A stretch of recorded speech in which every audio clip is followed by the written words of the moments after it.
Profesoresh Teuta Toska, faleminderit që je me ne në këtë bisedë edhe që ka ardhur posaçërisht nga Elbasani, me trafik apo pa trafik? Vaj, shumë i rruga. Vaj, më pëlqeu shumë kjo fjala shqipe, se në fakt do të flasim sot për gjuhën shqipe edhe për faktin se sa problematik jemi ne në përdorimin e saj edhe në mënyrën se si shkruajmë, jo vetëm si flasim. Faleminderit që je në këtë bisedë. Si duket profesoresh, si jemi ne me gjuhën shqipe, na bëj një vlerësim të përgjithshëm. Faleminderit për ftesën, se ftesat për të folur për shqipen janë të rralla këto kohë. Po shqipja është si të gjitha gjuhët e vogla përpara një panorame e cila besoj e dim, është një panoramë ku anglisha ushtron një trysni shumë të madhe.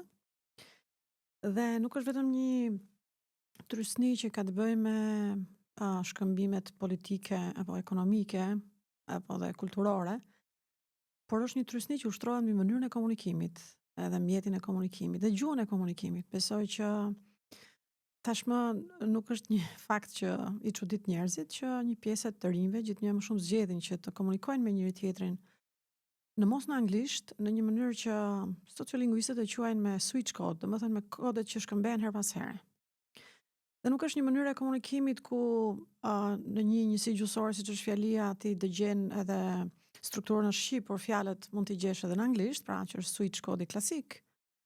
Po ku kemi dhe një semiotik në kuptimin që përdoret më shumë se sa një apo dy kode të komunikimit semiologjik. Do të thotë përdoren emojit, përdoren shenjat e pikësimit tashmë jo me funksionin që kanë ato në gjuhën shqipe, por me një mënyrë tjetër të komunikimit. Pra, shqipja si një gjuhë e një populli të vogël, por një gjuhë e një populli që ka kultivuar gjuhën e vet, veçanërisht dy shekuj të fundit, kur shqipja ka realitetin e saj të gjuhës shkruar zhvilluar shumë, jashtëzakonisht shumë. Zhvillime jo vetëm në nivelin makrostrukturor, domethënë të sintaksës fjalisë, domethënë që shqipja e fjalisë nuk është më shqipja e fjalisë përpara 2 shekujsh, duhet ta kemi parasysh këtë gjë, por dhe nga pikpamja e sasisë së vëllimit të fjalëve që janë përdorim tashmë, besoj se edhe shoqëria shqiptare është zhvilluar shumë, me shumë anë, me shumë aspekte, me shumë sfera të komunikimit publik, siç është edhe ky ku jemi ne tani, që nuk ka ekzistuar përpara 5, 6 apo 10 vitesh. Nuk desha të gaboj se nuk e njoh historinë e podcastit. Në Shqipëri janë një lloj i ri që po kultivohet, madje sot jemi në atë sloganin një gazetar, një podcast, aq shumë po zhvillohen. Sepse si duket audiencat ka nevojë pak për komunikim të personalizuar. Para disa muajsh, unë kreva një studim bashkë me kolegun Ilir Zeiri, gazetar i njohur në radio televizionin shqiptar, për gjuhën e gjeneratës Z.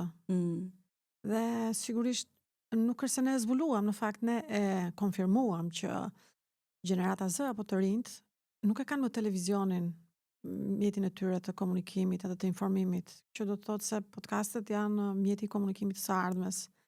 Domethënë gjithnjë më shumë të rinjt nuk janë duke u informuar me anë të televizioneve, nuk është televizioni mjeti i tyre i arktimit, i informimit, i shoqërizimit etj. Etj. Kështu që besoj, siç edhe ju e dini, besoj që duke u marrë me gazetarinë edhe me komunikimin publik e kuptoni që pas 20-30 vitesh televizionet nuk do të jenë më këto që janë tani. Dhe pjesa më madhe e audiencës televizive janë mosha e 40 vjeçarëve, ndoshta më pak, nuk e di, po 50, 60 vjeçar, 70 vjeçar. Dhe kryesisht formatet e komunikimit dhe të arktimit edhe të spektaklit edhe të artit do të jenë të tjerë. Kështu që podcasti besoj do të jetë në ardhmen shumë i pranishëm. Besoj se edhe keni parë që të rinjt po i pëlqejnë shumë këto gjëra. Kështu që kjo është panorama, dhe t'i kthehemi asaj që na intereson, panorama e përgjithshme ku shqipja gjendet në këtë trysni, dhe për këtë arsye studiuesi duhet të jenë më të gjallë dhe më ndërveprues se çdo herë, ndaj edhe më të hapur ndaj sëres. Se duhet kemi parasysh që përpara viteve 90 ushtroi më tepër diktat tek zhvillimi i Shqipës dhe i kulturës, dhe si rrjedhoi dhe ishte diktat mbi kulturën shqiptare, mbi vendin, kështu që çfarë hynte në shoqërinë tonë ishte e kontrolluar. Kështu që gjithashtu ishte kontrolluar dhe mënyra se njerëzit komunikonin, ndërsa pas viteve 90 ne jemi tashmë në një kohë kur jemi të lirë. Kështu që edhe gjuhëtarët janë në këtë trusnin që gjërat po ndryshojnë shumë, teknologjia po ndryshon shumë, teknologjia ka ndryshuar format e komunikimit, mjetet ato që quhen aplikacione, dhe përrjedhoi ndryshon edhe gjuha e këtyre mjeteve të komunikimit. Kështu që ne jemi përpallë gjithë kësaj gjëje. Mjafton t'ju them vetëm një shembull që e thash edhe me studentët dje në klasë. Përpara 30-40 viteve, përpara 20 viteve kur unë kam studiuar në gjuhësi, profesorët tanë na mësonin si bëhej metodologjia e kërkimit shkencor dhe na mësonin që gjuha do të kërkohej tek njerëzit, nëse ti do studioj një fakt gjuhësor, për shembull unë jam duke studiuar këto kohë tërësinë e fjalëve që përdoret për ceremoninë mortore, procesin që ndodh. Dhe dikur unë duhet shkoja te njerëzit me lapse letër në dorë, domethënë që ti pyesja, ndoshta me një magnetofon, diktofon të vogël, dhe ndoshta do të shkoja në libra që trajtonin këtë temë, ndërsa sot kërkimi shkencor bëhet shumë thjesht, ti do hysh në internet ose do do të përdorësh një nga këto forma që Google-i t'i ofron, Google Formsi ose format të tjera të pyetësorëve online. Gjithnjë më shumë gjuha e folur transportohet në gjuhën e shkruar elektronike, kështu që ne sot mund të themi që studimi shkencor nuk bëhet më përtej korpuseve elektronike gjuhësore. Pra, zhvillimi ose do të monitorosh ato statuset me gabime të tmerrshme si u prefsh në paqe. Po ja, këto jam përpjekur të studioj, se puna e studiusit nuk është vendosi garda dhe thot shkruhet kështu dhe nuk shkruhet ashtu. Kjo është puna e një prej 100 studiusve që merren me gjuhën. Puna e studiusit në këtë rast e imja është kuptoj pse njerëzit e bëjnë atë gabim. Do pse njerëzit shkojnë dhe pse përhapet ai gabim, pse çfarë po ndodh me gjuhën e shkruar dhe si njerëzit po shkruajnë këto kohë, sepse në fundit puna e thashë e studiusit është edhe ta kuptojë në të shprirjen, çka në drejtim shkon zhvillimi i gjuhës, për më tepër gjuhës së shkruar këto kohë që është bërë po aq e përdorshme sa gjuha e folur dhe çfarë presim në të ardhmen ose çfarë pritet në të ardhmen, sigurisht duke dhënë rekomandimet tona përkatëse. Teuta, kur mësohet gjuha shqipe? Në çfarë moshe? 1 vjeç, 2 vjeç, 3 vjeç. Kë kanë fëmijët afër? Shqipja e folur mësohet në familje, kur një fëmijë ka mësuar tashmë të flasë edhe të komunikojë aq sa të thotë që dua bukë, dua të ha. Pra ai është një qenie, mund të themi vetë mjaftueshme, aq sa të mund të kuptojë tjetrin, ai hyn në shkollë në klasë të parë. Në klasë të parë ai nuk mëson shqip, ai mëson të shkruaj shqip. Pra ai mëson dhe hyn në qytetërimin e shkruar. Deri në këtë moment ai ka qenë pjesë e qytetërimit folur, ka qenë pjesë e familjes, ka qenë pjesë e një rrethi pak më të gjerë që ka qenë lagja, ka qenë farefisi. Pastaj ai hyn në shoqërinë, hyn në kulturën e shqiptarëve, në kuptimin në tekstet e tyre, në dijen e tyre, në kulturën e tyre. Deri në atë moment në parim nuk ka qenë, pra ka qenë vetëm tek familja, por shqipja e folur është mësuar pikërisht në atë kohë, pra është mësuar në kur ka qenë 2 vjeç, 3 vjeç, edhe një vit themun se prindrit kur i thon fëmijës kur syri dhe ai vë gishtin te syri, do thotë ai ka mësuar shqipen atë, po, do të thënë. Pra ideja është që kompetenca zhvillohet më shpejt se sa performanca, për të folur me këto 2 termat që përdor gjuhëtari Noam Chomsky. Dhe shqipja pra mësohet në familje, që do të thotë nëse fëmijët kanë probleme për të shprehur, është problemi që nuk komunikohet në familje. Dhe ata që duhet komunikojnë në familje janë prindrit, gjyshërit. Pra, siç thonë edhe psikologët që domethënë psikolingvistët që merren me zhvillimin e gjuhësor. Prindërit duhet flasin me fëmijën sa më shumë, ta lënë fëmijën të flasë sa më shumë për të shprehet ai ashtu si do, dhe fëmijës të mos i flasësh me gjysma fjalësh kur është 1 vjeç apo ti flasësh me fjalë të plota. Kështu që kur ai do të vinë në klasë të parë, ai do të jetë një qenie plot nga pikpamja gjuhësore dhe kështu ai mëson edhe të shkruajë ashtu si duhet. Sigurisht shkolla duhet të ndreqë në një problem të vogël me komunikimin, me frymarrjen për shembull, kur fëmijët pra duhet kuptojnë që do të marrësh frym kur domethënë mbyll fjalin, ato pauzat. Po. Pra mëson fëmijën të lexojë me zë ashtu si duhet. Pra ose në një shqiptim jo aq i mirë i fjalës për shkak se mund të jetë rritur në një mjedis dialektor ose krahinor. Për shembull dje në klasë më thonin studentët që kanë fëmijë që punojnë në fshatra, mësues që në masterin shkencor, pra se na vin mësues që ndjekin masterin shkencor në gjuhësi, ka fëmijë aty në zonat e Elbasanit, për çfarë që nuk bëjnë dallimin edhe në të shkruar dhe në të folur me disë dhës edhe lës, që është një karakteristikë e dialektit geg. Disa të folur me dialektit geg. Dhe mësuesi duhet ketë kujdes për këtë, siç ka për shembull veri që kanë vështirë të bëjnë dallimin midis q's edhe ç's. kjo është punë e klasës, punë e shkollës, punë e mësuesit, pra, kupton? Këto punët specifike. Po shqipja, do më thënë fëmia duhet vi në klasë të parë, 6 vjeç, me një shqipe të plot edhe të formuar, do më thënë, besoj kjo është, aja sa të kuptoj, abetaren pastaj edhe leximin e tekstet tjera. Në çfarë periudhe zhvillohemi më shumë gjuhësisht? Unë besoj deri në fundin e klasës 9, fëmia dhe nxënësi besoj ka kohën e vet të zhvillimit më të madh. Sigurisht psikologët thonë që fëmia deri në klasën e parë e ka trurin si sfungjer, domethënë thith në mënyrë të jashtëzakonshme. Pra le të themi zhvillohet shumë kompetenca e tij. Por kur ai vjen në shkollë, duhet zhvillohet shumë performanca e tij, në kuptimin ai do të jetë në gjendje të shprehet. Pra të mësoj se si të mendoj në shqipe, të zbuloj mendimin e vet, të zbuloj ndjenjat e veta, të shpreh ndjenjen e vet. Kjo është gjë shumë e rëndësishme. Në pjesën më të madhe të ditës, ne përsërisim çfarë thonë të tjerët, Valmora. Për shembull, shprehjet tona janë çfarë kemi dëgjuar ne. Mirë po sa më shumë që dikush lexon, sa më shumë që pasurohet, aq më shumë ai fillon të flas si vetja. Besoj e kupton çfarë po them. Pra shkolla na ndihmon ne të flasim si qenie të përveçme, të dallueshme. Por ndryshe ne përsërisim çfarë thonë të tjerët dhe ne e dim për shembull që sa më pak kulturë të ketë dikush, sa më pak të ketë lexuar dikush, sa më pak klas të ketë ndjekur në jetën e tij, aq më shumë ai përsërit çfarë dëgjon, çfarë thonë të tjerët. Pra duke rimar togje fjalësh, fraza ose fjalë që mbas edhe nuk ju di kuptimin plotësisht. Patjetër. Dhe pra duke shtypur ndoshta individualitetin, vetveten, ndjenjen etj, duke bërë pjesë e një grupi, duke bërë zëri një grupi, ai që quhet ndoshta edhe në internet e dallon shumë shpejt ato komentet që janë, flasin me të njëjtën mënyrë, kanë të njëjtën sharje, kanë të njëjtën lavdërim, kanë të njëjtën. Pra kjo është pak a shumë. Edhe deri në klasën e 9 unë besoj që klasa, shkolla duhet i ketë mësuar këtij fëmijë dhe gëzimin e leximit, që leximi është një kënaqësi e madhe, dhe gëzimin e shprehjes së vetvetes. Ka bërë një herë përshtypje një tekst që e kishte Imnip në Itali, teksti nuk lexonte as italisht, se janë rritur as letërsi italiane, po thoshte riflesioni e konoscenca di sé. Pra teksti letërsisë kishte këtë emër. Pra vetë reflektim dhe njohje vetvetes. Pra për këtë duhet të shërbej letërsia. Për mua ishte një çudi në atë kohë.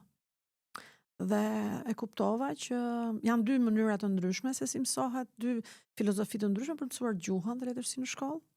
Shumë e ndryshme nga çfarë kam mësuar unë kur kam qenë nxënëse për gjuhën. Mësonim gjuhën për gjuhën. Që dhimin lakimin.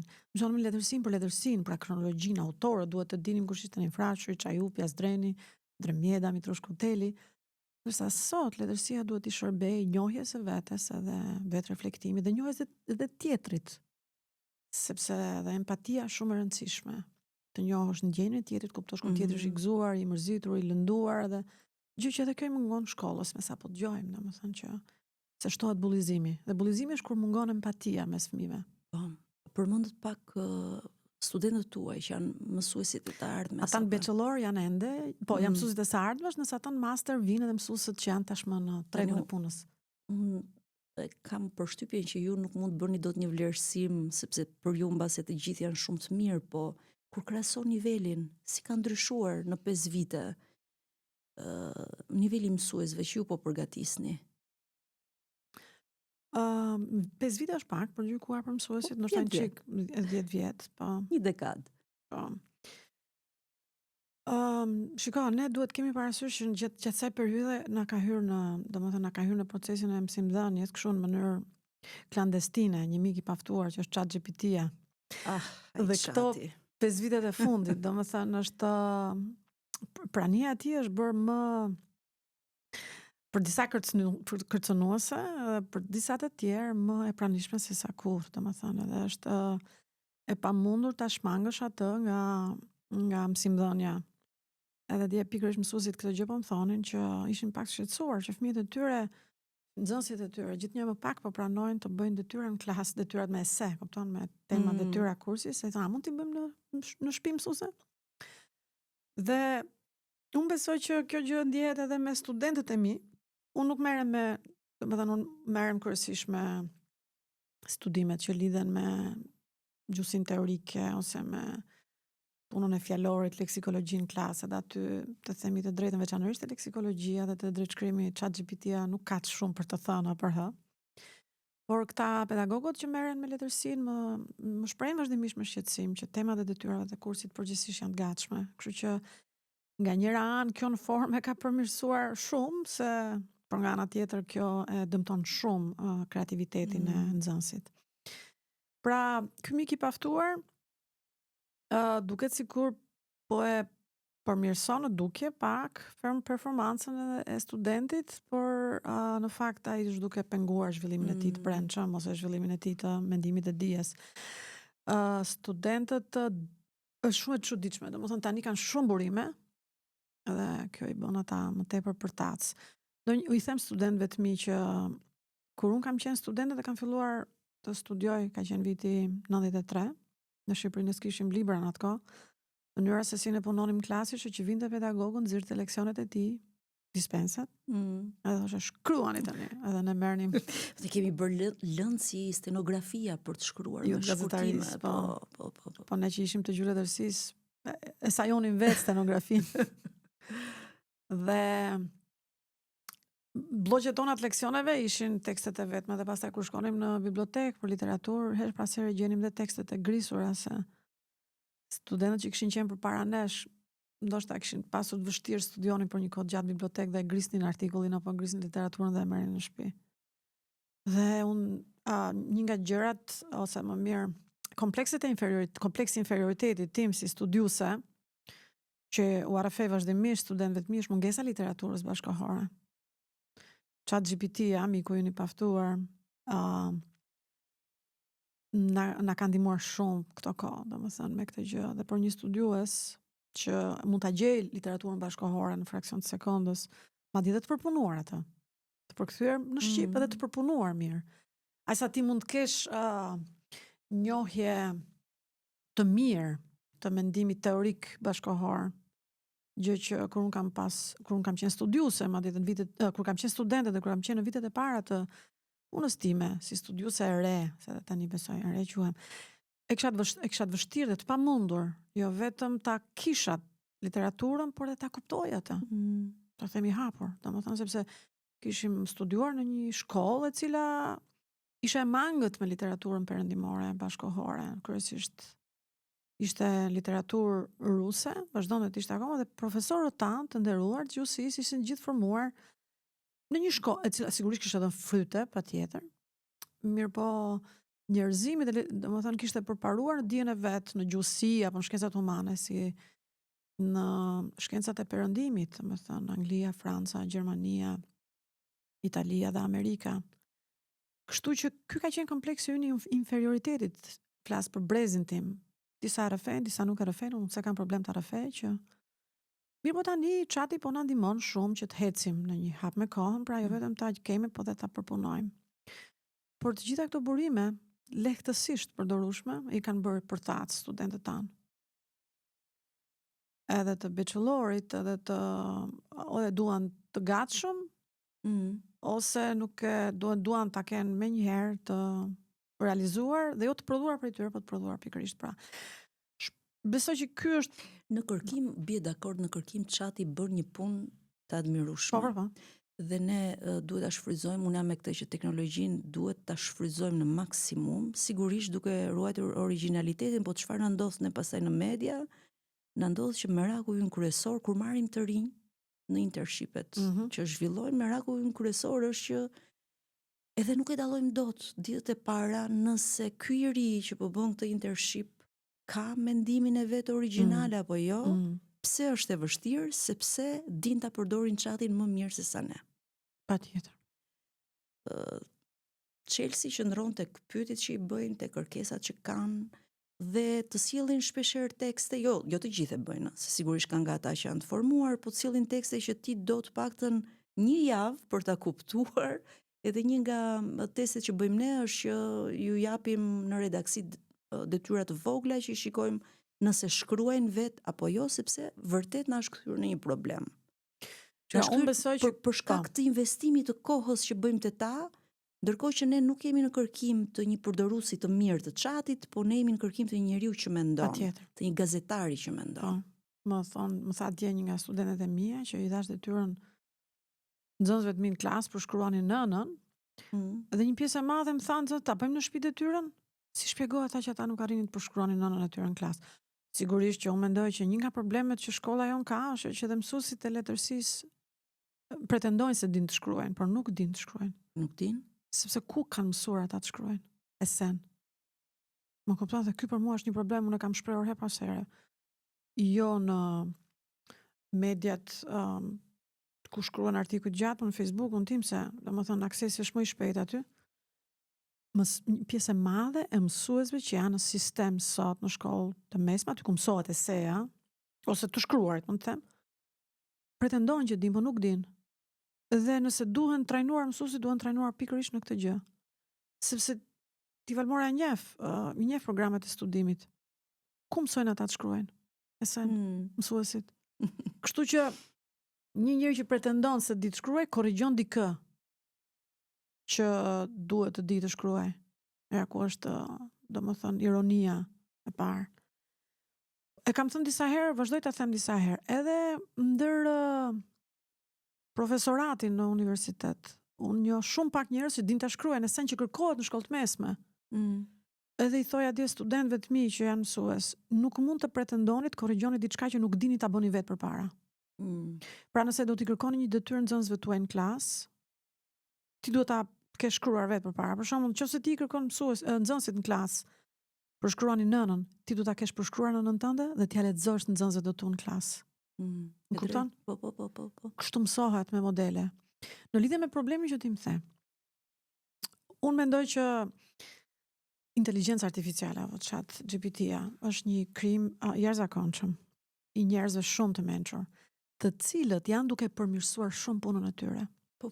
Dhe unë mendoj se shumë shpejt ata do të jenë në gjendje që nëse ky shqetësim që ti thua përhapet gjithsesi, pra ne nuk po dim të dallojmë çfarë gjeneron inteligjenca artificiale dhe çfarë gjeneron njeriu, unë besoj që ata do ta zgjidhin shpejt të çështjen. Domethënë, kam dëgjuar dhe besoj kam parë që ti një tekst që të vjen mund ta hedhësh në chat dhe ti thuash ose një format tjetër. Ka programe të mirë filta, që të thonë se sa është humane dhe se sa është gjeneruar kjo nga një inteligjencë artificiale apo është nga një njeri. Dhe unë kam përshtypjen që kjo do ta bëj do të ketë programe që do ta bëjnë dallimin. Sigurisht janë programe me para, se duhet ta kemi parasysh edhe këtë gjë. Çfarë është falas, ka shkallën shumë të lartë të mashtrimit dhe të fabrikimit. Çfarë është falas, produkti jemi ne në atë rast, kuptohet. Çështja është që ne duhet t'i mësojmë studentët dhe mësuesit e ardhshëm në klasë që ata duhet ta njohin shumë mirë teknologjinë, aq mirë sa të mos lihen të mashtrohen në klasë. Dhe gjëja më e thjeshtë është që nëse të vjen një tekst i shkruar, kërkoja me gojë ta riprodhoj. Dhe ai që ka shkruar me dorë mund ta riprodhoj me gojë. Po. Por nëse ai se bën do të thotë që sigurisht që e ka vjedhur. Një test i dytë që ju bëjmë gazetarëve ne është mënyra se si shkruajnë në WhatsAppin e përbashkët. Që dallohet për një herë sepse ka pasur raste në fakt që teksti ka ardhur briljant. Pra dhe unë të vija ta shkruaj nuk e bëja dot ashtu. Dhe pastaj kur i njëjti gazetar që është në praktikë shkruan shatrapatra fiks, e ke gjetur fiks fjalën, ti thua, prit, a është ky i njëjti person? Dhe pastaj kur e pyet direkt sa përqind e ke përdorur chatin, po e përdora për këtë, domethënë del diku te 100% chati. Shikoj çfarë ndodhi një gjë shumë interesante, se chati ndonjëherë përdoret edhe për ta redaktuar apo korrektuar apo t'i dhënë versionin. Patjetër. Domethënë se domethënë një nga gjërat që po përpiqem që të bëj këto kohë që ta njoh sa më mirë, në mënyrë që të mos mashtrohemi në klasë apo jo, dhe ta përdorim si duhet, kjo është. Unë besoj që kjo është një përgjegjësi që duhet ta ketë çdo pedagog që hyn në klasë. Patjetër, po. Pra, pavarësisht nga mosha, se ndoshta ndonjëherë mendohet që për profesorët e vjetër nuk e njohin aq mirë teknologjinë. Tashmë ne që jemi të rinj, Valmora, kemi për detyrë që çdo zhvillim i teknologjisë duhet njëhet së pari shumë mirë nga ne. Shumë mirë nga ne. Nuk duhet i japim vetes asnjëherë justifikimin që jo po mosha, jo po ecë më shpejt teknologjia nga ritmi ynë, jo po do të jemi vazhdimisht në alarm, si mund të themi. Dhe më bëri përshtypje diçka që unë kisha prodhuar një tekst për një kolegen time. I kisha prodhuar unë një tekst, e kisha redaktuar një tekst, domethënë. Por ajo kishte shkruar, unë e kisha redaktuar dhe ja kishte dhënë një studenteje që kujdeset për faqen e saj online për ta postuar. Ajo kishte hequr apostrofin në fjalës çdo, edhe kishte shkruar në çdo si apostrofi shkruhet. Çfarë do? Po, kur është për emër pyetës, për shembull, çdo të thot kjo fjalë ose çdo të thot kjo gjë. Çfarë do të shkruhet bësh? pa apostrof, përdoret si për emër pa caktuar, çdo njeri, çdo ditë, çdo. Dhe kjo studentja e kishte futur në chat nëse për ta verifikuar nëse ka apo jo gabim drejtshkrimor, dhe chati ja kishte hequr apostrofin. Dhe kur unë e pash publikuar, i thash asaj kolegës tim, kush apostrofi? Dhe pastaj kur ai kishte pyetur studentët, ato kishin thënë që ne kishim futur në chat për verifikim dhe na doli që apostrofi ishte përdor gabim. Tash i është vërtet për të qeshur, po. Dhe ajo kolegja ime sigurisht që nuk reagoi mirë. Dhe jo, po kjo gjë më bëri të zbuloj diçka. Që chati nuk vendos dot për drejtshkrimin e shqives dhe nuk dallon dot midis dy formave që lejohen. Po. Sepse chati nuk gjykon dot për një kontekst. Pra nuk gjykon dot për te fjalis. Më kuptoni? Drejt. Kështu që pra kështu mësohet. Dhe arrita të kuptoj në një farë mënyre. Pra jemi vazhdimisht duke u përpjekur që të ruhemi nga ky mjet dhe mik i paftuar. Dhe gjithashtu të njëjtën gjë u thash edhe them her pas here mësuesve të arshëm. Pra duhet ta njohim shumë mirë, kjo është ideja. Pas një justifikim. Se shoh ndonjëherë mësues që thonë, "Jo, se shoh, jo, po unë se përdor." Nuk është virtyt ky. Të mos e përdorësh chatin. Ti duhet ta njohësh aq mirë, pra puna e studiusit dhe morali i studiusit dhe etika e studiusit është ti duhet ta njohësh aq mirë sa ta kuptosh sa më mirë. E përdor se përdor çështje tjetër, por duhet ta njohësh aq mirë dhe ta kuptosh aq mirë, madje edhe ta përdorësh aq mirë, se do ta përdorësh në të ardhmen apo jo është gjë tjetër. Pra kjo është për mua, thash, etika e studiusit. Mendoj që sot përdorimi i ës dhe i ç's është një akt revolucionar. Për shqipen e shkruar. Për shqipen e shkruar. Po, e di që ke drejt për këtë, unë do ta interpretoj ndryshe këtë që sapo the. Në provimin e fundit maturës shtetërore, një pjesë e korrigjuesve më thanë që kishte shumë pak gabime drejtshkrimore këtë vit. Pse? Sepse eseja është kopjuar gjitha nga chat. Një pjesë e madhe kanë kopjuar ese në ChatGPT. Temën e eses në ChatGPT. Që do të thotë, nëse do të kishte pasur shumë gabime drejtshkrimore, pra do ishte origjinale. Prandaj unë po interpretoj këtë punën e revolucionarizimit pra shqip. Domethënë origjinalitetin shqipe. Jo, kam pasur komente në Facebook, po ç'është kjo na përdor chat.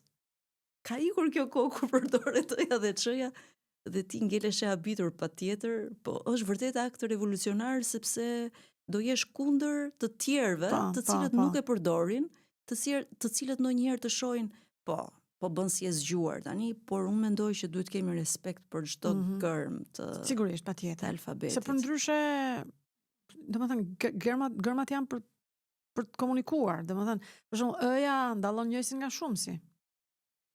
Ç-ja dallon fjalët nga njëra tjetra, sigurisht. Por desha them diçka, domethënë duke referuar studimit që bëra në lidhje me gjeneratën Z. Për shkak të zhvillimit të jashtëzakonshëm të teknologjive dhe të format komunikimit edhe të aplikacioneve, si them, gjithnjë më shumë njerëzit po parapëlqejnë të shkruajnë sesa të flasin. Domethënë nuk kanë më telefonata njerëzit shkruajnë me njëri tjetrin. Mirë, po do të kemi parasysh këtë gjë që kjo mënyrë ka sjell diçka, domethënë nëse dikur para 20 apo 30 vitesh të shkruarit zhvillohej ose bëhej vetëm duke ndjekur rregullat e drejtshkrimit, pra të shkruarit dallonte nga të folur që kishte shumë dëshmëri formash dhe në të folur parimi është fol sa më shpejt që të kuptohesh sa më shumë. Në të shkruar nuk ishte kështu. Në shkruarit kishte parimin siç thon latinët verba volan scripta manet, domethënë fjala ikën fluturon dhe shkrimi mbetet. Dhe deri në para 10 vitesh kur shpikën këto aplikacionet e dialogjive të shkruara, që janë Messengeri, WhatsAppi, Viberi, Signally, Telegrami, Tangoja ka qenë para ca kohësh, domethënë chati, Instagramit e këtyre formave të tjera, Snapchati, se besoj që nuk besoj, domethënë chati i Twitterit apo X-it sot. Pra, deri në momentin që u shpikën këto format që unë i quaj aplikacionet e dialogjive të shkruara, të shkruarit kishte këtë natyrë, ishte diçka që duhet të mbeste dhe kishte një autor shkrimi.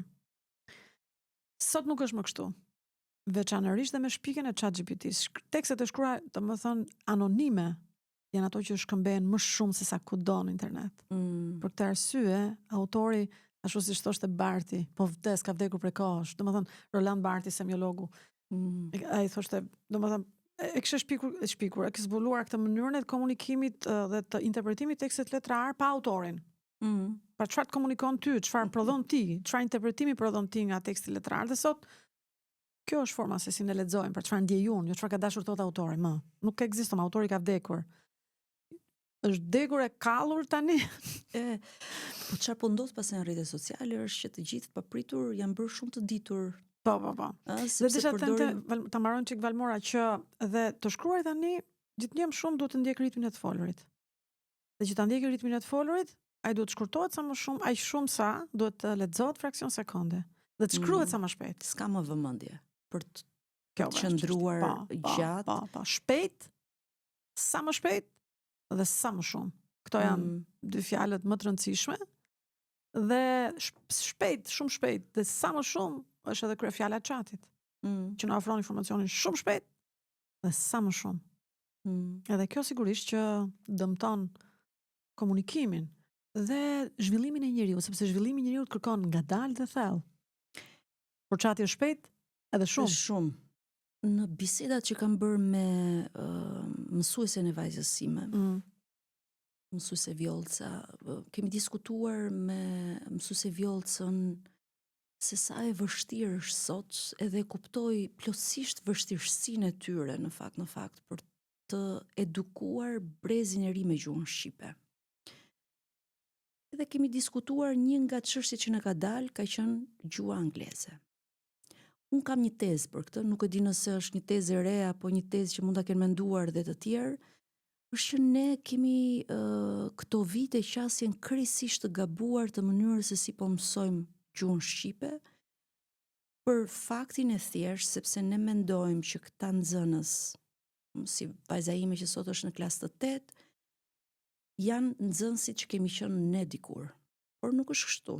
Sa po e përshkrove që ne kemi pasur kufizime në literaturë, kemi pasur pak burime, cilat kanë qenë mediat për cilave ndikoheshim ne, ka qenë televizori, televizioni, atë libri, gazeta, ai libri letërsisë artistike, libri patjetër, por sot jemi krejtësisht edhe gazeta e shkruar, edhe gazeta e shkruar, sot jemi në kushte krejt të tjera. Dhe më duket sikur ne nuk e njohim audiencën, nëse mund ta përdorim në këtë koncept, të cilën duam ta edukojmë, qoftë edhe nëpërmjet sistemit të edukimit. Çfarë do të thotë kjo? Mendoj që ne duhet fillojmë ta rimendojmë sikur po edukojmë nxënës që kanë jetuar në SBA dhe Angli dhe janë kthyer në Shqipëri. Shumë e bukur kjo. Nuk e di nëse bie dakord me mua për faktin se ato në SBA dhe në Angli ka qenë deri në klasë të parë, sepse kanë pasur në telefon dhe janë rritur me filma vizatimor në anglisht, me filma në anglisht, me videokëngësh në anglisht. Këtë i kam thënë zysh dhe pastaj çuditërisht hidhen avetare shqipe edhe. Këtë i kam thënë, pra duhet ta mendosh që këta janë nxënës që kanë jetuar në SBA dhe kudo ku flitet anglisht. Koha e tyre ka qenë anglisht e lirë, koha e tyre e zbavitjes së argtimit. Kanë ardhur në Shqipëri pa pritur në klasë të parë. Në anglisht, po, shumë e vërtet kjo. Nuk e kisha menduar këtë, faleminderit që e the. Si nëse mund ta elaborojmë pak edhe mbas edhe të kundërshtojmë njëra tjetrën, nuk e di, por unë e shikoj nga pikpamja praktike. Jo, ky është realiteti, unë nuk e kundërshtoj dot, sepse unë kam thënë her pas here në studiot televizive që një nga rreziqet që i kanë nosit shqipe, se shpikërisht se letërsia nuk është më tërheqëse, dhe nuk është vetmja mënyrë, dhe shkolla është lënë vetëm tani nga kjo pikpamje e trysnisë që ka anglishtja si gjuhë e komunikimit ndërkombëtar. Që do të thotë duhet kemi filma aq të mirë në Shqip sa fëmijët të jenë domethënë ti dashurojnë batutat e atyre filmave. Duhet kemi dublime aq të mira të filmave në anglisht, sa duhet kemi këngë aq të mira për fëmijët në shqipe, dhe duhet kemi videolojra aq të mirë. Pra, më kupton, është si mund të fitohet koha e lirë e fëmijëve tanë deri në klasë të parë dhe pastaj jo vetëm në klasë parë, por edhe më tej. Mirë, po kultura jonë është shumë e varfër. Ku janë fëmijët tanë? Teuta, ku janë? Janë në YouTube. Po pra? Pra ti e ke fëmijën 2 vjeç dhe i thua të keqen mami, urdhro YouTube-in dhe haj pak të gjellën që nuk po e ha. Ose lojrat që janë në anglisht. Ose lojrat, pra gjithçka është në anglisht dhe fëmia praktikisht deri në klasën e parë e ka veshin të anglishtja. Duam apo nuk duam ne? Unë nëse do kisha qenë në Ministri të Arsimit, do të kisha krijuar një drejtori për këtë teknologjinë ose për, ku diun, inteligjencën artificiale, nuk e di, do kisha shpallur konkurs për të rinj të cilët mund të prodhojnë aplikacione lojras në shqip. Ose që ribëjnë aplikacionin e lojrave, domethënë do studioja kush është aplikacioni më i përdorur dhe urgjent do ta kthej atë në shqip. Pra më kupton sa e rëndësishme është, pra ajo nuk mund t'ja kërkojmë të gjitha shkollës dhe mësuesit në klasë të bëj çudinë me fëmijën ton. Kur mësuesi është 3-4 orë me librin, libri ka ato fajet e veta, nuk e di, por gjithsesi unë çuditem në herë kur flasin që librat nuk janë të mirë, se unë kam studiuar dhe kam mbaruar në një shkollë ku librat nuk ishin aq të mirë, megjithatë kolegët e mi dhe shokët e mi klasës kanë shkëlqyer në fushat e tyre. Dhe tani kërkohet që libri do të jetë ekselent, mësuesi do të jetë ekselent në klasë dhe kjo do ta bëj të gjithë gjën të funksionojë, jo. Dhe pastaj ai do shkojë në shtëpi, do marrë telefonin celular, do hapi televizorin, do hapi kompjuterin, dhe gjithçka është në anglisht, ajo që është aq tërheqës është në anglisht. Prandaj them, domethënë Ministria e Kulturës dhe Ministria e Arsimit duhet të kenë patjetër një drejtori ashtu siç ka Ministria e Rendit që merret me piraterinë ose ku diun që merret me rrezikun e këtyre faqeve. Jo, këto që merr me krimin kibernetik, pra. Duhet të kemi edhe një agjenci që funksionon për kreativitetin kibernetik, kupton? Ta pajisësh kulturën shqiptare me videolojra në shqip. Sepse çështja, unë prap vazhdoj ta shikoj nga pikpamja praktike, sepse gjithmonë e kam dilemë në fakt kur vjen studenti tek ne është 18 vjeç, është tashmë i formuar. Po patjetër. Ti nuk ja ndryshon dot edhe mënyrën dhe strukturën si ai mendon. Dhe ajo që shikoj unë duke studiuar pak dhe anglishtën është që mënyra se si i riu apo fëmia mendon anglisht është krejt e ndryshme nga mënyra si duhet mendoj në shqip. Po. Tek struktura, që te struktura e fjalisë. Sepse anglisht është gjuhë sintaksore. Shqipja është një gjuhë e morfologjisë, pra te ne në shqipe funksionon rendi i lirë i fjalëve. Ndërsa në anglisht është rendi i fiksuar i fjalisë. Kështu që ja dy gjuhë të cilat në strukturë janë të ndryshme. Dhe a vlen që këtij fëmije që është kthyer nga SHBA-ja, nga Anglia, t'ja mëso shqipen njësoj si një fëmijë që nuk ka qenë kurrë në SHBA dhe në Angli? Po, pra shkolla duhet ta pasqyroj këtë gjë që po ndodh edhe nuk e di si mund të jepet përgjigje, për këtë duan edhe psikologët pyeten. Ndoshta apetare dëgjueshe. Po. Pra do jetë lufta për të pasur videolojra sa më shumë në shqip, për të pasur filma të dubluar në shqip. Një tjetër luftë do jetë me tekstet pastaj. Që edhe tekstet kanë ato probleme që kanë, ne shpeshherë edhe në media i kemi publikuar me thënë drejtën. Por po ashtu edhe tekste fantastik nuk ka ekselent. Teksti është jo patjetër, nuk si ka. Si njeriu që por nuk ka sistem edukimi perfekt. Sigurisht. Por nuk e ka fajin gjithmonë teksti. Jo, nuk e ka fajin patjetër. Dhe nuk është teksti që ka diçka aty që na qenë është e gabuar dhe ai e infektua ka fëmin, ai teksti, edhe pastaj u bubu tani ta marrim edhe ta kryqëzojmë autorin e tekstit. Nuk është kështu, nuk duhet funksionoj kështu. Një ndikim pastaj tek ky fëmijë që po rritet dhe po zhvillon gjuhën shqipe është edhe media, patjetër, e cila ka faje të tmerrshme, të thuash, po pavarësisht fajit. Pavarësisht nga faji, pra duhet thënë. Po. Ose na vën loj kur themi media, po a duhet thënë media apo duhet thënë media? Ne jemi ende herët për ta drejt të shkruar fjalën dhe për t'i ushtruar trysti njerëzve në lidhje me përdorimin, por media njëjës dhe media shumës nëse duam që fjalat jetë në shqipe. Por kjo është puna jonë redaktorëve. Mos u lodhni ju me këto gjëra se ne për këto paguhemi të paktën na leni. Pastaj pjesa tjetër duhet kuptuar, mendoj, vështirësia e mësuesve. Edhe ata që din ta shkruajnë mirë gjuhën shqipe, janë përballë vështirësive shumë të mëdha në raport me nxënësit që kanë. Patjetër brenda klasës kanë nxënës që spikasin më shumë edhe kanë një lloj kultivimi, por gjithsesi janë përballë dhe më duket sikur nuk po bëhet asnjë lloj pune në të gjitha këto drejtimet që po flasim. Nuk e di, mbase duke e ndjekur çështjen më në brendësi, ke një mendim ndryshe nga ky?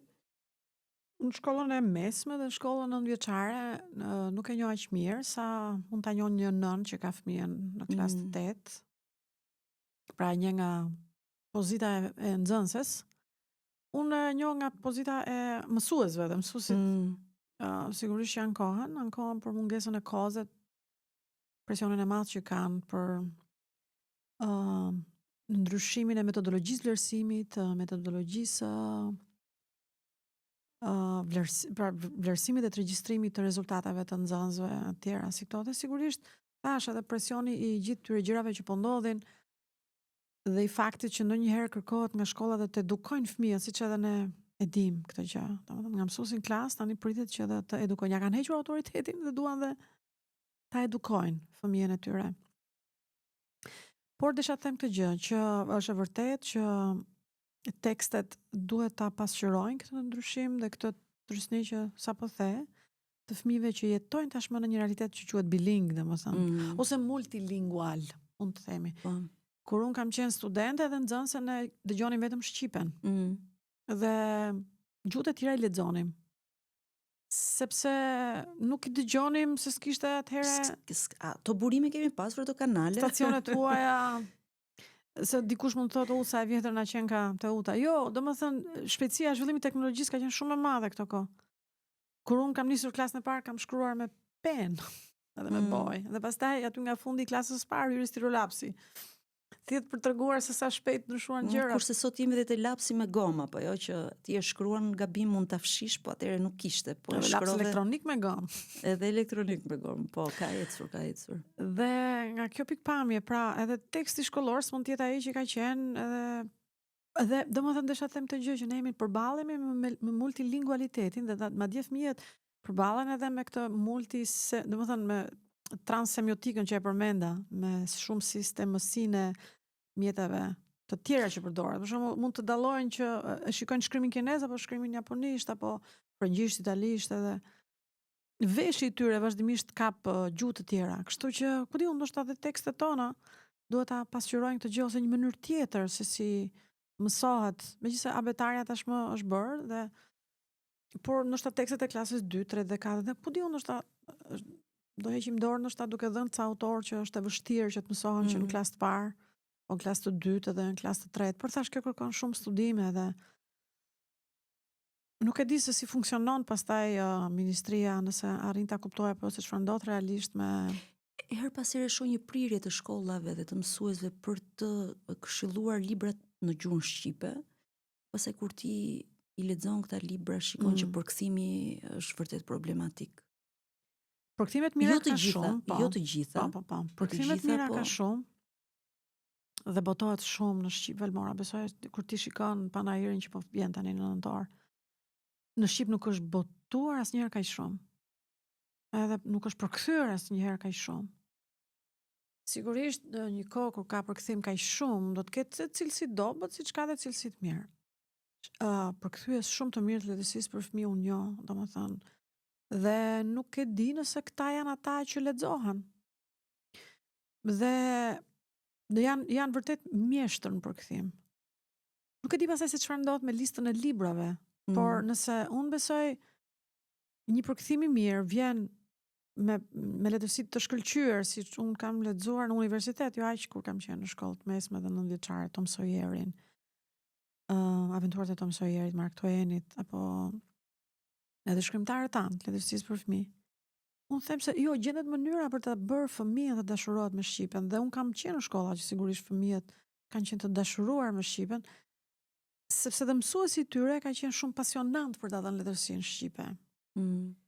Kështu që ndonjëherë panoramën nuk e shoh dhe aq të zezë. Sigurisht nuk janë të gjithë nxënësit të nivelit të shkollave të Tiranës edhe të Elbasanit qytet, sepse një pjesë jetojnë edhe në periferi edhe kanë vështirësi për ta lexuar letërsinë e mirë dhe mësuesit gjithashtu pasionant për letërsinë. Por thash, letërsi të mirë ka dhe ka letërsi që përkthehet mirë, ndoshta ajo duhet njohur, nga mësuesit, ndoshta mësuesit vetë duhen lënë për ta zgjedhur listën e librave për fëmijët e tyre, sepse ata e njohin fëmijën, ata e dinë se çfarë niveli kanë nxënësit e tyre në klasë. Ai periferis apo ai i qendrës që ka nivel më të lartë, domethënë një fëmijë që vjen nga një shtëpi ku ka pasur shumë libra, nga një fëmijë që vjen nga një shtëpi ku s'ka pasur libra, nuk mund të lexojë në të njëjtën mënyrë, thamon. Nuk mund të jepet i njëjtin. Edhe me të njëjtin ritëm, edhe Po. me të njëjtën sfidë, si të thuash. A kemi ne mjete sot në dispozicion për ta përmirësuar gjuhën shqipe, duke nisur që tek mjetet digjitale, për shumë, unë gazetarëve të mi u them gjithmonë, keni fjalorët, hapini, i keni online. Shumë mirë që më bëri këtë pyetje se është diçka që e them shpesh. Në anglisht edhe në gjuhë të tjera më të përdorura ka aplikacione për korektimin. Besoj e di në anglisht kur hap një dokument në anglisht, Po, kur shkruan dhe qoftë edhe një email, të kontrollohet po, sintaksa, po. të kontrollohet morfologjia, të kontrollohet forma e fjalës. Në shqipe ka, por njerëzit nuk dinë dhe nuk i përdorin. Ku janë nëse ka? Në gjuhashqipe.com është një faqe që e ka Sadi Lulzim si Shishani, Qendra për Edukim dhe Përparim Qep. Në Kosovë ka krijuar një program të autokorektimit në shqip që është përdorur gjerësisht, edhe pse ndoshta nuk i është njohur autorësia. Ai bën autokorektimin, quhet programi quhet AS20. Ai bën, domethënë, ai është një lexues elektronik i tekstit në shqip. Unë s'punoj dot pa këtë ose pa dikë tjetër. Vetë Microsofti ka një paketë të korektimit të shqipes. Dhe e fut aty apo e uploadon? Kur unë hap Wordin tim, unë e kam shkarkuar më përpara aplikacionin, domethënë ose këto që sapo thash, AS20, ose nëse jemi me Microsoftin e 2007-ës, 2012-ës, ata kanë krijuar një paketë të redaktimit dhe të korektimit në shqipe. Sigurisht të formës fjalës, nuk shkojmë përtej formës fjalës, sepse shqipja thash është gjuhë morfologjike, me zgjedhim dhe me lakim. Por unë nuk punoj pa të. Pra, nëse unë shkruaj vetë, dhe nëse unë redaktoj, se unë redaktoj çdo ditë, unë e kam gjithmonë aktiv këtë program. Por unë nuk ja gjej medjeve në shqipe këtë gjë, sepse unë shoh shumë gabime. Dhe nuk ja gjej studentëve të gazetarisë dhe profesionistëve më të dinë që duhet bëhet. Dhe unë besoj që kjo është një gjë që duhet bëhet nga vetë qeveria. Pra, investohet për një program të tillë të korekturës në shqipe, ose blihet sepse është e gatshme dhe duket ka 2-3 domethënë që e kanë prodhuar këtë program, nuk di si quhen tani, e blen këtë paketë dhe instalon në të gjitha kompjuterat e administratës shtetërore. Që ato shkresat dhe të shkruen mirë. Po, Valmora. Dhe në një ditë më mjafton mua për 2-3 orë ta trajnoj atë njeriu që merret me shkresën, edhe me gazetarin, vetëm 2 deri në 3 orë më duhet për ta trajnuar se si të përdoret ky aplikacion. Dhe situata ndryshon. Pra, më jepni 2-3 orë, domethënë më paguani për 2-3 vite, dhe situata e komunikimit publik do të ndryshon, të them unë rrënjësisht, sepse ndërkohë që ti shkruan, ai të sugjeron kjo është gabim, dhe ti ja kërkon që ai ta bëjë ndrejqen. Dhe kështu që situata mirë për ja, mëse pyete për mjetet pra mjetet janë, jemi në një kohë kur teknologjia prodhon çdo gjë për cilën ti ke nevojë. Madje këta që prodhojnë aplikacionet thonë, na tregoni nevojën se ne prodhojmë aplikacionin. Menjëherë. Po pra, dhe kështu, domethënë se ne e kuptojmë, ky është zhvillimi i teknologjisë sot. Pra sot çohet përpara bota nga idet.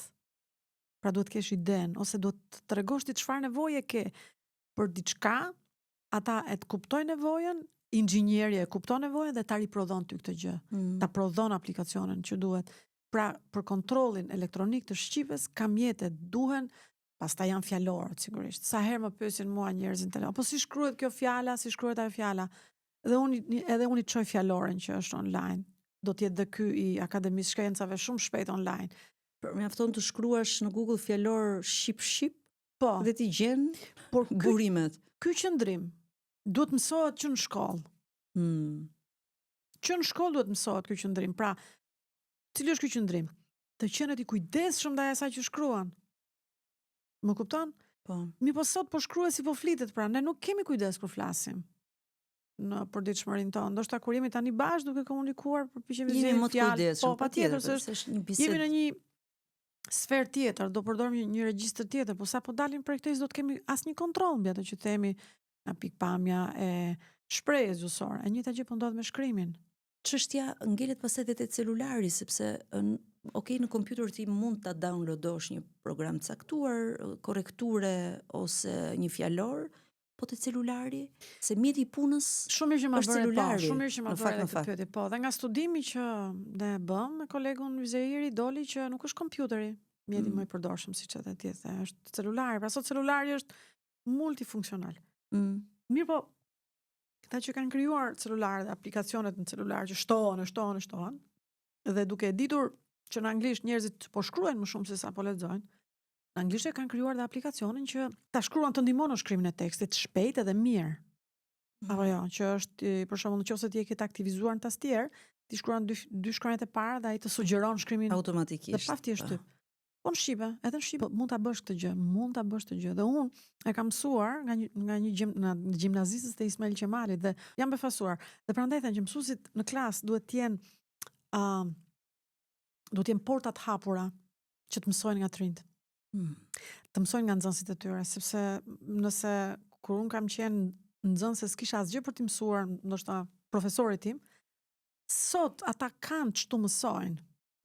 Kështu që klasa mund të kthehet në një laborator kërkimi, ku të dyja palët mësojnë. Edhe unë kur dëgjova nxënësit e gjimnazit, u çudita, thash, si shpjegohet që ata dinë kaq shumë. Dhe ata më treguan që vetë aplikacionit, paktën Apple-i, ka një program ku që ti regjistron dhe nëse celulari ka hapësirë, ka memorie, dhe që quhet replace it, replacement, domethënë nëse ti për shembull bëra ditë provën që shkrova shtëpi, edhe i kërkova ta bënte zvendësimin në shtëpi. Dhe sa herë që unë shkruaj tani në WhatsApp shtëpi, ajo të sugjeron shtëpi. Dhe nëse ti shkruan edhe do të shkruash një shqipe të shkëlqyer, celularët të ndihmojnë shumë, po ti mjafton duhet të njohësh këtë aplikacionin. Ku mund njihet ky aplikacion? Edhe ky duhet njohur në klasë. Kështu që un jam madje që në klasë të përdoret celulari si mjet për të mësuar.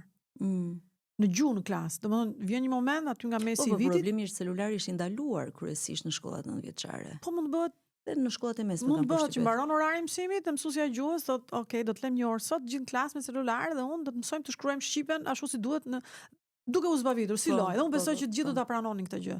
Dhe duke e bërë në mënyrë interaktive, se thuhet pra mësuesi kërkon, ku është ai aplikacioni që bëhet, ja e gjetëm aplikacionin, hajde tani ta pasurojmë. Ky të bëhet si projekt, Valmora. Edhe unë besoj që fëmijët do të jenë shumë përfshirë me këtë gjë. Pra mjetet janë, se më pyete për mjetet janë sot. Dhe nuk janë mjetet që janë të krijuara në shqipe, përkundrazi kanë krijuar të tjerët edhe për shqipen. Sepse Google Translate sot në përkthimin shqip-anglisht është përmirësuar kaq shumë dhe përmirësohet kaq shumë. Unë njoh një njerëz që është një amerikan që jeton në Shqipëri për kaq vitesh, pastor i krishter, që kujdeset në mënyrë vullnetare për të përmirësuar Google-in për përkthimin në shqipe. Ashtu? Po, sepse Google-i është një platformë e hapur. Dhe aty ka njerëz, siç është Wikipedia, pasionant, të cilën duhet po ta hapësh në përkthim Google Translate dhe ti i kërkon përkthimin e një fjale, ai ti jep mundësitë e përkthimit dhe pastaj thotë, "Na ndihmo ta përmirësojmë?" Po. Besoj e ke parë. Dhe ky person që e pikërisht aty për të bërë, po. Njeriu i përgjegjshëm që bën. Sigurisht ajo është një port që verifikohet, sepse ata që drejtojnë përkthimin, domethënë në Google, do ta verifikojnë me kontekstet, me korpuset e përdorimit, pra sa i vërtet është ky përkthim që sepse nëse ti shikon kur hapet Google Translate dhe të del përkthimi, të del denduria e përdorimit e përkthimit. Për shembull, kjo fjalë e përkthen fjalën kopsht për shembull në shumë tekste, sepse aty përkthimi nuk është përkthim elektronik, pra krahasohen korpuset elektronike. Sa herë ka gjetur ai të përkthyer këtë fjalë kopsht, për shembull në anglisht dhe ashtu do ta japi. Pra ka njerëz të cilët janë duke punuar shumë. Sigurisht, përkthimi shqip kinisht nuk është aq i zhvilluar në Google Translate, por shqip-anglisht po punohet shumë mirëzakonisht. Edhe po përmirësohet shumë mirëzakonisht, siç është edhe përkthimi në ChatGPT shqip-anglisht shumë i mirë, sepse punohet shumë. Dhe nuk janë shqiptarët që po punojnë, ëh? Patjetër. Ne vetë si media kemi instaluar programe që lexojnë tekstin. Sigurisht është një kompjuter aty pas që lexon në mënyrë kompjuterike, por duke pasur këtë vështirësinë e teksteve të gjata që ne shkruajmë, na ka ndihmuar që audienca ta dëgjojë shkrimin që ne shkruajmë. Kështu që ka ecur. Unë kam një pyetje tjetër profesorish lidhur me zakonin ton të shkruarit, sepse kam përshtypjen që memoria vizive ndonjëherë është më e fortë se sa. Sigurisht. Dhe më duket sikur ne gabojmë shumë kur marrim përsipër të shkruajmë si na vjen, dhe pastaj të pretendojmë që nuk do gabojmë kur ta rishkruajmë fjalën. Këtu pyetjen e kam, a duhet të jemi të kujdesshëm edhe në bisedat e zakonshme online që ne E ke fjalën për bisedat e shkruara? Për bisedat e shkruara. Sepse çfarë më ndodh, sot unë ndjej veten që di më pak shqip se sa para 10 vitesh. Në kuptimi që shpeshherë dyshoj për fjalët, si shkruhen. Them ua, pse më ndodh, kthehem te fjalori, nuk ka asnjë gjë të keqe. Po. Por isha më konfidente para 10 vitesh. Nuk e di nëse të ndodhte e njëjta gjë. Kjo ndoshta për shkak të bombardimit viziv që ne kemi. Po, edhe këtë gjë e ke plotësisht të vërtet, këtë gjë sapo the, domethënë intuita të ka ndihmuar. Unë domethënë kam kapur veten që për fjalën e diel, për shembull, Dora ma ka shkruar me ë në fund, që është gabim. Pse? Sepse e kam hasur aq shumë të përdorur me ë në fund, sa në automatizimin tim, kur je lodhur, domethënë dhe procesi i shkrimit ndonjëherë bëhet krejt automatik, pra i vetëvetishëm, duke mos e vendosur ti të gjithë vëmendjen aty ku duhet ta kesh, ta prodhon Dora gabim. Pse? Sepse e has gjithandej gabim. Pra po normalizohet gabimi, si mund të themi. Dhe kjo gjë që ti the, që jam tani në dyshim në lidhje me formën e duhur të fjalës apo jo, ndodh për shkak se përhapet gjithësisht gabimi, po ku në median e shkruar, domethënë në hapësirën digjitale tek e fundit, se nuk është vetëm media aty e pranishme, janë dhe njerëzit. Dhe kur them media shkruar, e kam fjalën për gjitha stacionet të cilat përdorin strishat, apo si quhen, nuk e di, strisha quhen për lajmin? Pra këto stacionet që janë 24 orë 24 lajme. Dhe aty sigurisht shfaqet gabimi, domethënë në momentin veçanërisht gabimi shfaqet kur sapo ka ndodhur lajmi. Dhe që ti duhet të jesh ndër të parat që e transmeton atë. Dhe lajmi është nuk ka fort rëndësi sa i saktë është gjuhësisht apo madje edhe nga pikpamja e realitetit që po shpreh. Dhe së dyti, domethënë këto mediat e shkruar që i gjen, domethënë ndoshta ne nuk i shikojmë, por ne i kemi aty kur në ato baret që shkojmë pim kafet, nuk e di, janë gjithkohës aty. Dhe pastaj në Facebook, ku pjesa më e madhe, ose në Instagram apo në këto formate të tjera ku ne thuajse jemi gjithkohës, aty shkruhet patjetër, pjesa më e madhe njerëzve shkruajnë të shlirët. Dhe ose këto emisionet që përdorin edhe strisha poshtë, njerëzve që shkruajnë dhe japin ide dhe pikpamje. Edhe pra aty ka gabime, pra sepse nuk bëhet kontrolle, se po të ishte ai mjeti që thashun, që bën kontrollin. Në anglisht nuk ndodhin këto gjëra. Në italisht nuk ndodhin këto gjëra, që të shfaqet në media një fjalë që shkruhet gabim. Keni parë ndonjëherë? Po nuk kemi. Frëngjisht keni parë ndonjëherë? Nuk kemi nga ato lloj. Po, në anglisht, po se gjithë shohin media në anglisht, CNN-in apo Foxin apo BBC-n. Nuk bën vaki të shosh. Pse shkruajnë ata mirë, jo përdorin aplikacionet e korrektimit. Sepse dhe ata janë në presionin e shpejt. Po ka struktura më të konsoliduar atë, pra kanë jo një gazetar që do merret me gjithçka. Patjetër. Është edhe kjo pengesa. Patjetër, por ai shkruan shpejt, pra por ata kanë prodhuar mjetet që i ndihmojnë të shkruajnë shpejt. Këtë jam duke thënë. Jo vetëm domethënë ta shkruajnë shpejt, por dhe ta korrektojnë shpejt. Dhe ne i dim këtë. Wordi për shembull ka mjetet që të bën korrektimin, sugjeron fjalën, ta bën redaktimin, atë punën për cilën unë domethënë mësoj të tjerët në klasë redaktimin, atje ta bën vetë Wordi, ti ofron të gjitha. Pra, inteligjenca artificiale, domethënë, është patjetër duke dubluar njeriu, por duke ndihmuar atë, jo duke e zëvendësuar atë. Patjetër. Dhe nëse Teuta ta mbyllim me këtë pyetje që cilat duhet jenë ato ndërhyrjet më të shpejta që duhet bëjmë ne si shoqëri, dhe këtu sigurisht ne flasim, institucionet nëse dëgjojnë, le të dëgjojnë, patjetër ne në punën tonë bëjmë maksimumin për aq sa dim dhe aq sa mundemi dhe aq sa marrim përsipër, por cilat janë vërtet ato ndërhyrjet më të shpejta që ta ruajmë gjuhën shqipe dhe ta zhvillojmë gjithmonë në kushte krejt të reja në raport me shumë vite më parë. Unë mendoj që nëse ne dim t'i përgjigjim pyetjes se çfarë edukon një fëmijë sot, besoj që nëse ne themi edukon shkolla, edukon media, edukon videolojra, edukon arti, pra nëse e kuptojmë që nuk është vetëm shkolla ajo që edukon. Madje në shkollë mësohet shkrim, këndim, mësohen shkencat, mësohet njohuria, mësohet kultura, ose si të hysh te kultura. Por fëmia nuk mëson gjithë ditën. Pra nuk është në shkollë gjithë ditën dhe nuk është se pra ideja është që ne diskutuam. Dhe nëse fëmia edukohet edhe nga forma të tjera të rëndësishme, atëherë shteti duhet të investojë tek ato forma të tjera të rëndësishme. Që shpeshherë janë dhe më interesante për fëmijën. Që kanë ndikim edhe më të madh. Domethënë, unë kam lexuar një libër, Ivan Iliçi, më duket, Shoqëria pa shkollë, edhe ai është një filozof shumë drastik, ai thotë që gjërat më të rëndësishme që ne duan jetë nuk na mëson shkolla. Domethënë ai e thotë të gjë dhe unë i jap të drejtë. Domethënë shkolla çfarë më ka mësuar mua për profesionin që unë bëj sot.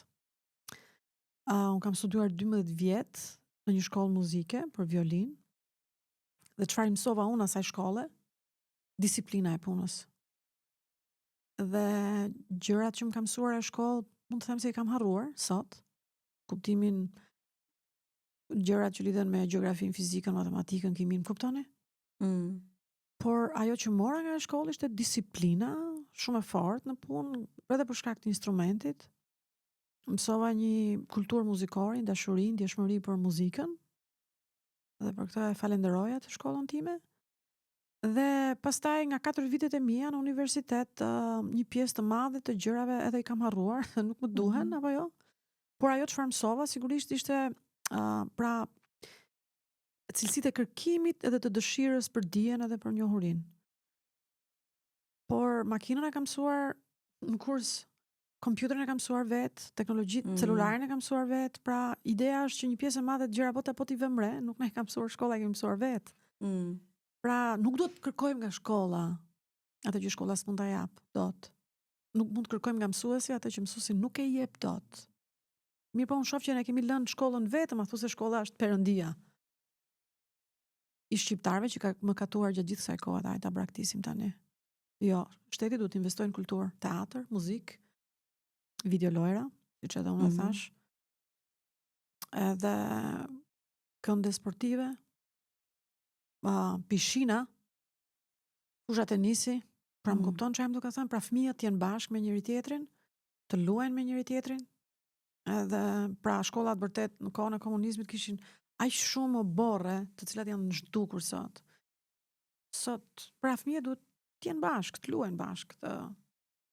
Unë jam në Elbasan dhe ka vetëm një pishinë, edhe kemi një skuadër ku fëmijët vinë edhe mësojnë notin edhe janë në kampionate, po nuk socializohen, komunikojnë me njëri tjetrin. Tjera, po. Pra nuk është vetëm shkolla, kjo është ajo që unë po them. Individi duhet ta krijon në thelb sistemin vet ai të edukimit të tij. Shpeshherë më pyesin për cili është ai sistem, cila dhe ju them edhe prindërve të bashkëmoshatarëve të vajzës sime, nuk ka sistem perfekt edukimi. Jo, pra nuk ka një shkollë perfekte edukimi. Thelbi është që fëmia juaj ta krijojë vet sistemin. Qoftë me literaturë jashtë shkolle, qoftë duke nxitur mendimin e saj kritik dhe pyetje duke bërë pyetje, por qoftë edhe duke diskutuar për t'i lënë, siç tham, atë hapësirën në familje, që le ta thotë fëmia mendimin e tij. Dhe për të mos ta trysnuar që jo e the gabim, kujdes, autoriteti etj etj. Profesoresh, faleminderit shumë për këto minuta. Nuk e di nëse të ngeli ndonjë merak, se jam e sigurt që në ato sfidat e përditshme ne shpeshherë ndeshemi me situata që na vënë edhe në mendime, lidhur gjithmonë me gjuhën shqipe, por që gjuha shqipe nuk është se duhet marrë e ndar nga kjo shoqëri që ne jemi sot. Se sa e ruajmë gjuhën shqipe dhe sa e duam dhe sa e kultivojmë atë lidhet me se cila është kjo shoqëria jonë, shoqëria shqiptare apo jo. Meraku ndoshta që dua ta them të gjë është që ne mund të jemi shumë të tërhequr të mësojmë gjuhët e huaja. Gjuhët e huaja janë ato që ndoshta do të shprehin mendimet tona edhe në fundit do të na bëjnë të komunikojmë si të tjerët. Kurse shqipja gjuhamtare është gjuha e shpirtit, gjuha e emocioneve tona. Dhe nëse ne jemi qenie individuale të përveçme, jemi vetëm në gjuhën tonë. Kështu që nëse duam edhe gjuha me cilën njerëzit e bëjnë terapinë te psikologu është gjuhamtare. Dhe një terapi që bëhet në gjuhë tuaj nuk ka të efekt që bëhet me gjuhën anëtare. Kështu që unë them se njerëzit duhet ta duan gjuhën si pjesë të identitetit vet. Me atë dëshirë që ti ke për veten dhe për ta pranuar veten për atë që je dhe për atë që ke, edhe shqipen në të njëjtën mënyrë. Duke e dashur, duke menduar për të, siç bëjmë ne. Ky është meraku ndoshta. Faleminderit shumë profesoresh. Faleminderit për bisedën.